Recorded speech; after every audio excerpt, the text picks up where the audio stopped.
Hello बच्चों एक बार फिर से स्वागत है आप सभी का श्रृंखला एकेडमी में। और आज के इस लेक्चर में हम लोग कंप्लीट करने वाले हैं क्लास 10th मैथ का एक्सरसाइज 3.5 का क्वेश्चन नंबर 2 और 3। बहुत ही सिंपल सवाल हैं इसमें। तो इसको हम जो पहला प्रश्न है दूसरे में कितने 2 प्रश्न हैं। तो जो दूसरे का पहला है वो कह रहा है कि ए और बी के किन मानों के लिए निम्न रैखिक समीकरणों के युग्म के अपरिमित रूप से अनेक हल होंगे। ठीक है, तो यहाँ पर एक हिंट दिया गया है कि अनेक हल होंगे। तो पहले हम क्या करते हैं, समीकरण पहले तो यहाँ एक्सरसाइज लिख देते हैं। एक्सरसाइज कितना है 3.5। इसके बाद दूसरा सवाल है और दूसरे का है पहला। देखिए समीकरण दिया गया है, समीकरण दिया है कितना 2x + 3y 2x + 3y और ये बराबर है 7 के। और दिया है a - bx + a +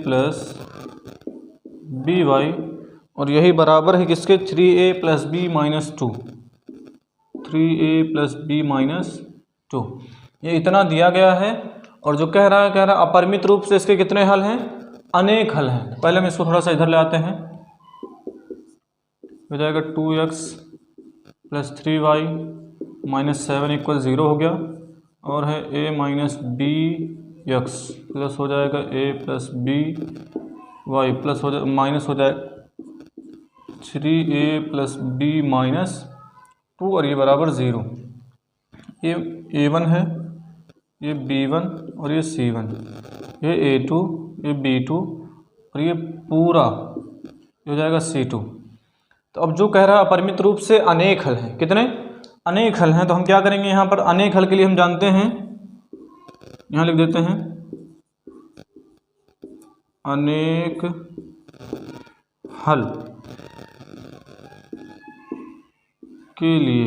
अगर अनेक हल है तो क्या होगा a1/a2 यही बराबर होगा b1/b2 के और यही बराबर होगा c1/c2 के। यानी जो भी हमारा a1/a2 होगा वो बराबर होगा b1/b2 के और वही बराबर होगा c1/c2 के। यानी रेखाएं कैसी होंगी, समपाती होंगी, एक दूसरे पर होंगी।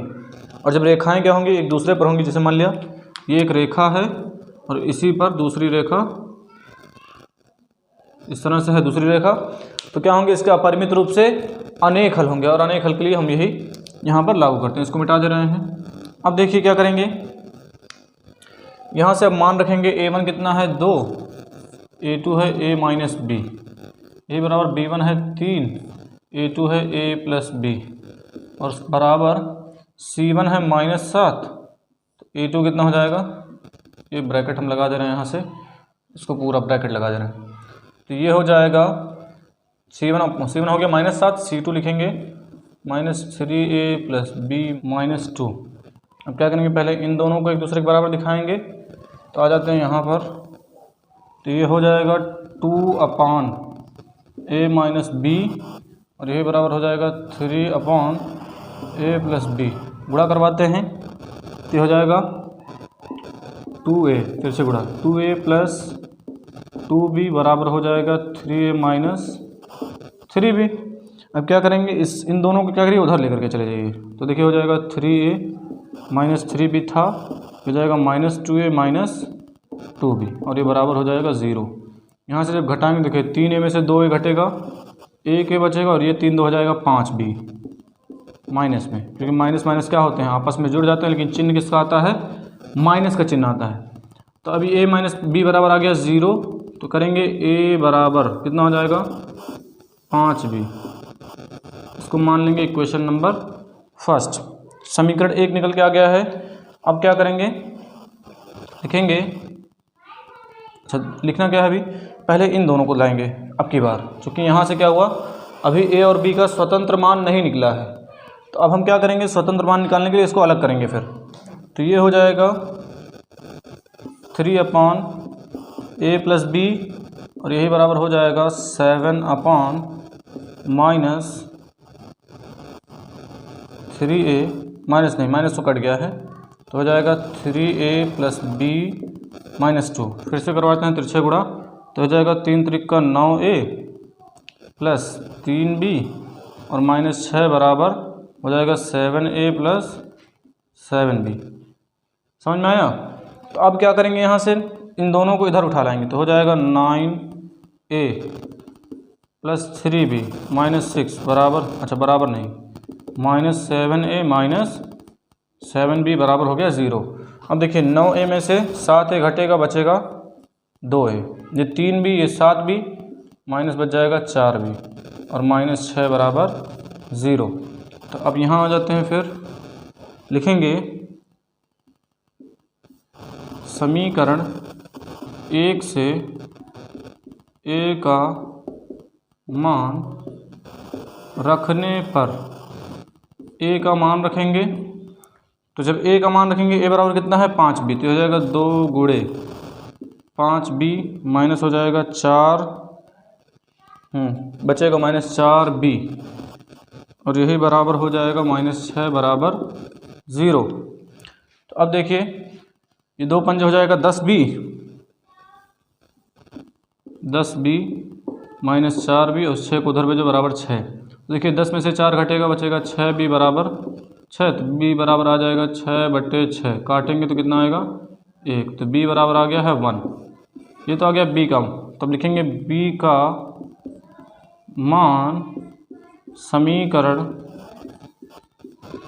1 में रखने पर,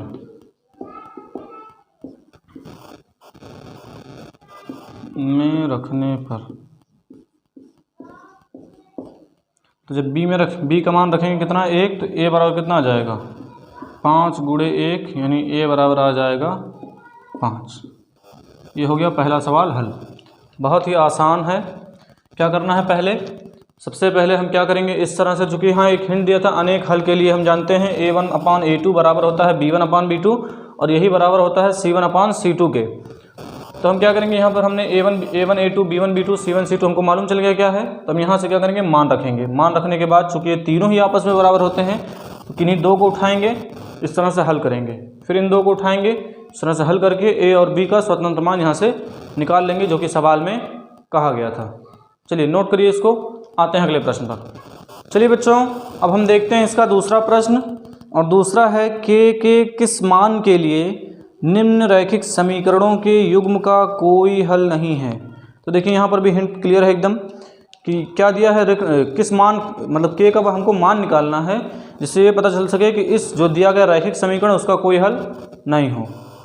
पहला तो ये के का मान निकालना है। दूसरा, कोई हल नहीं के लिए हम जानते हैं कि रेखाएं कैसी होंगी, समांतर होंगी, और अगर रेखाएं समांतर होंगी तो इसका कोई हल नहीं होगा। समांतर का मतलब क्या होता है कि क्या हो, दो रेखाएं दी गई हों और उनके बीच की दूरी हमेशा, जब भी हम जहाँ भी नापेंगे उसका, तो वो सेम निकलेगा। जैसे ये दो रेखाएं हैं, ये समांतर तब होंगी जब ये बीच की दूरी क्या होंगी, सेम होंगी, और जब बीच की दूरी सेम होंगी, कहीं प्रतिच्छेद नहीं करेंगी, तो क्या होगा, इसका कोई हल नहीं होगा। तो चलिए सवाल बड़ा ही सीधा सा है, आराम से इसको भी लगा देते हैं। दिया है कितना है, 3x + y बराबर 1 है, 3x + y बराबर 1 है, और दिया है 2k - 1, 2k - 1 x है, और यही प्लस है k - 1 y है, और यही बराबर है किसके, 2k + 1 के, 2k + 1। ये दो रैखिक समीकरण हैं हमारे सामने। देखिए इसको तो हम बहुत बार बचा चुके हैं, A1/A2, ये B1 होगा, ये B2 होगा, ये C1, ये C2।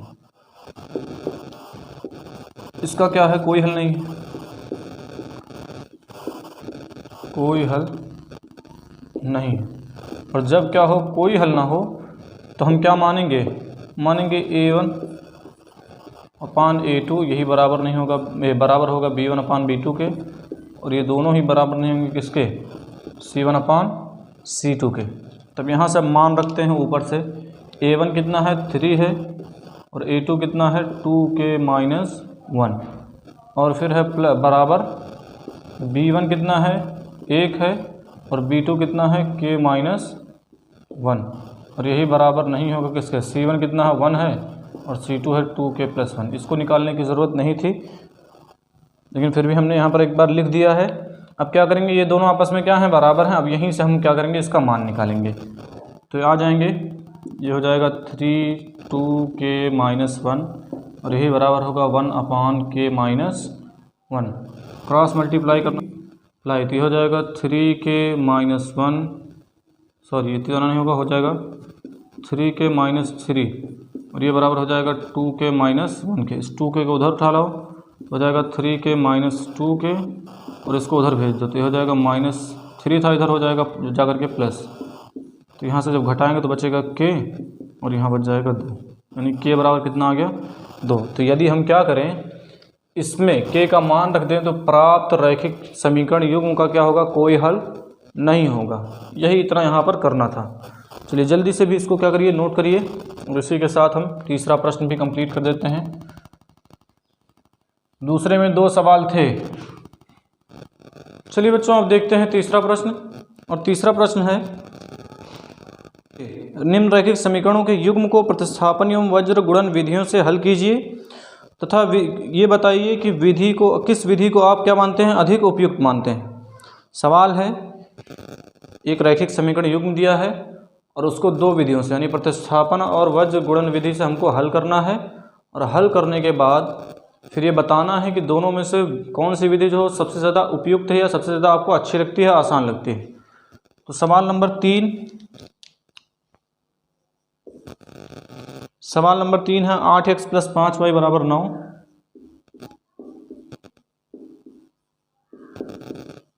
और फिर है 3x + 2y = 4।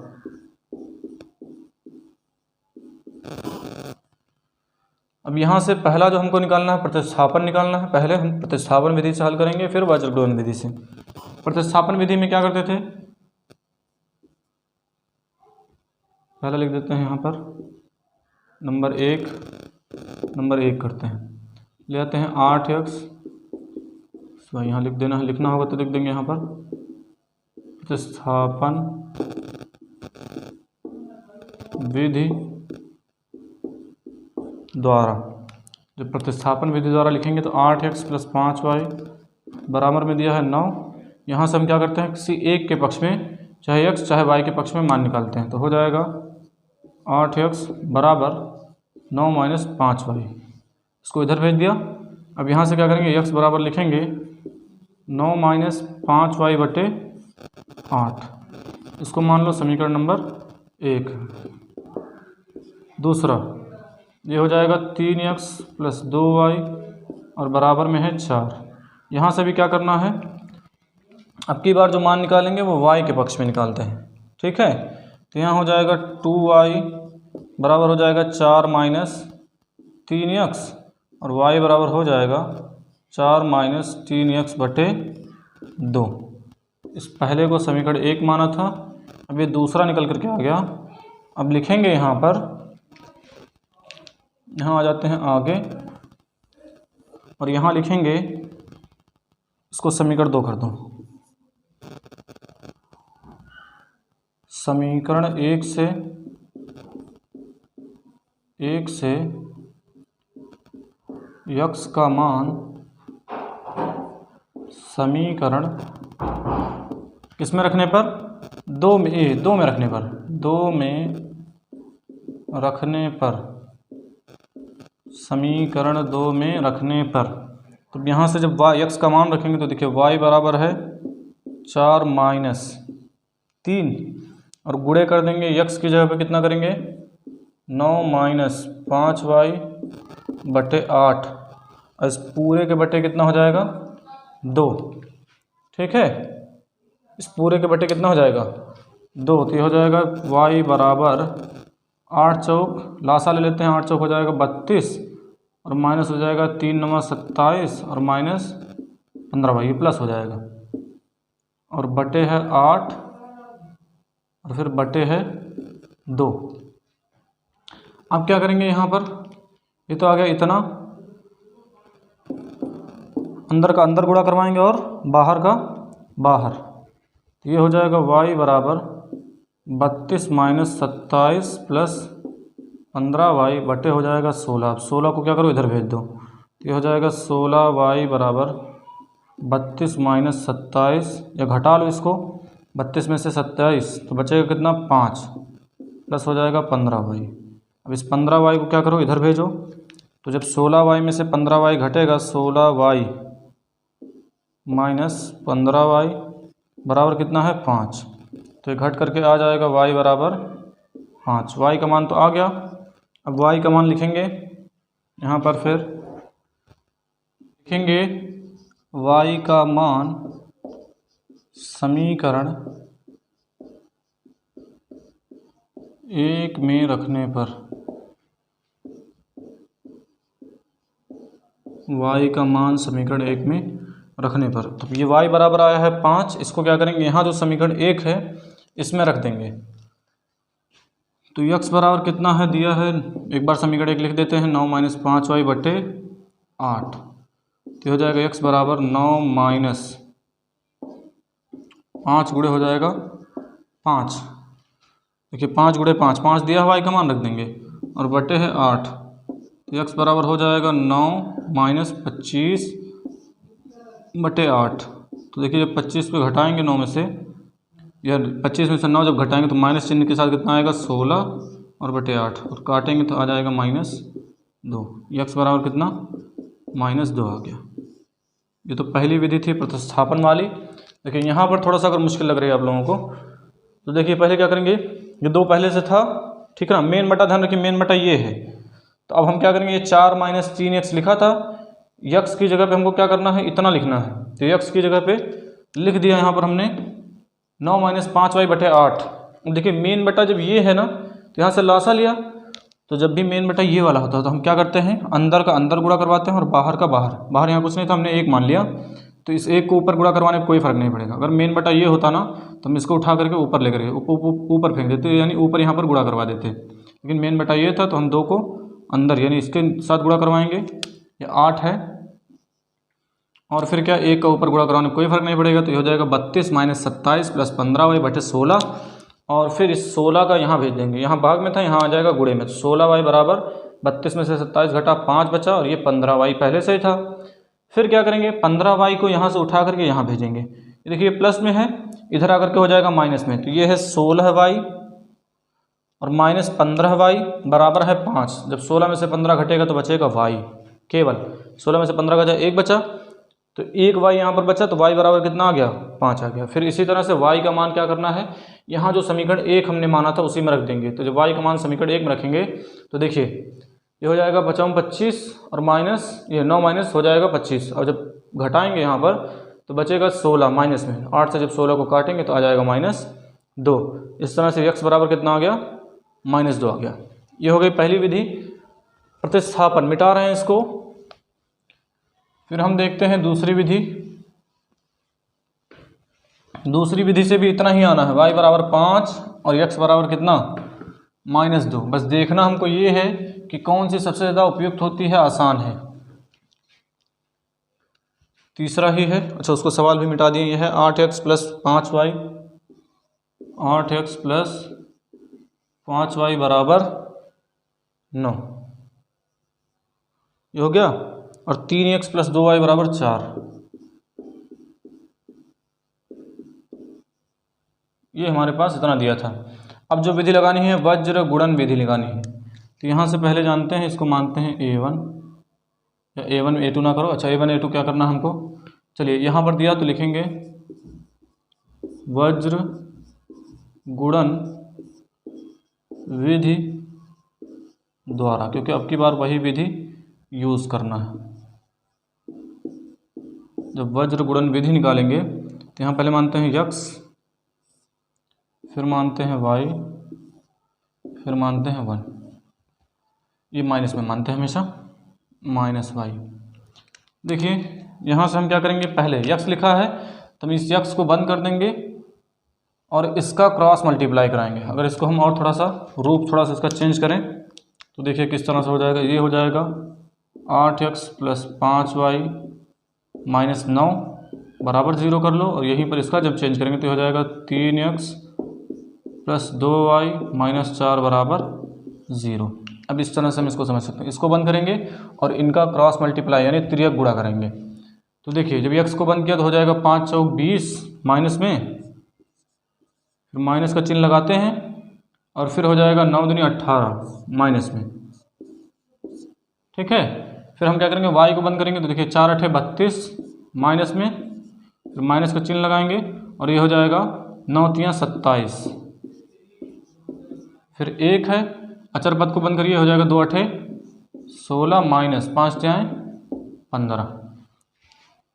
अब इसको और हल कर लेते हैं तो हो जाएगा x बटे माइनस 20 और प्लस हो जाएगा 18, यही बराबर हो जाएगा माइनस वाई बटे, देखिए 32 है, ये प्लस 27 हो जाएगा तो माइनस 32 और प्लस हो जाएगा 27 और यही बराबर हो जाएगा 1 बटे 1 के।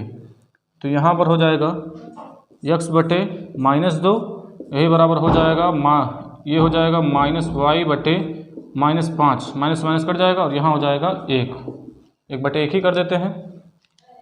अब देखिए यहाँ से इसको कुछ इस तरह से आ जाते हैं। देखिए पहले हम क्या करते हैं, इसको इसके बराबर दिखाते हैं, फिर इसको इसके बराबर दिखाते हैं। तो आ जाएगा x बटे है माइनस 2 बराबर क्या करेंगे 1 बटे 1, चूँकि तीनों ही बराबर हैं आपस में तो हम पहले इसको इसके बराबर दिखाएंगे फिर इसको इसके बराबर दिखाएंगे।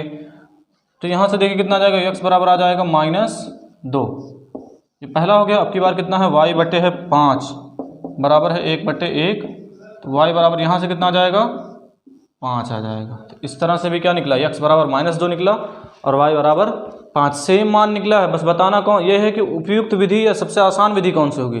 तो इस सवाल के लिए फ़िलहाल में तो यही है वज्र गुणन विधि, क्योंकि हमने प्रतिस्थापन वाले देखिए तमाम चीज़ें वहाँ पर करनी पड़ी थी, खूब लंबा सा लगा था। और इसमें क्या किया, बिल्कुल आसानी से इस तरह मान लेंगे और गुणा करवा करके यहाँ पर आसानी से क्या करेंगे x और y का मान निकाल लेंगे। जैसे और भी सवाल होते हैं, तमाम भिन्न भिन्न सवाल आते हैं हमारे पास, तो कई सारे सवालों में प्रतिस्थापन विधि अच्छी होती है और कई सारे सवालों में वज्र गुणन विधि। लेकिन इस सवाल के लिए जो आसान होगा वो क्या होगा, या उपयुक्त जो होगा वो वज्र गुणन विधि ही होगा। ठीक है, तो चलिए दोस्तों आज के लेक्चर में यहीं तक, मिलते हैं आप लोगों से अगले लेक्चर में। धन्यवाद।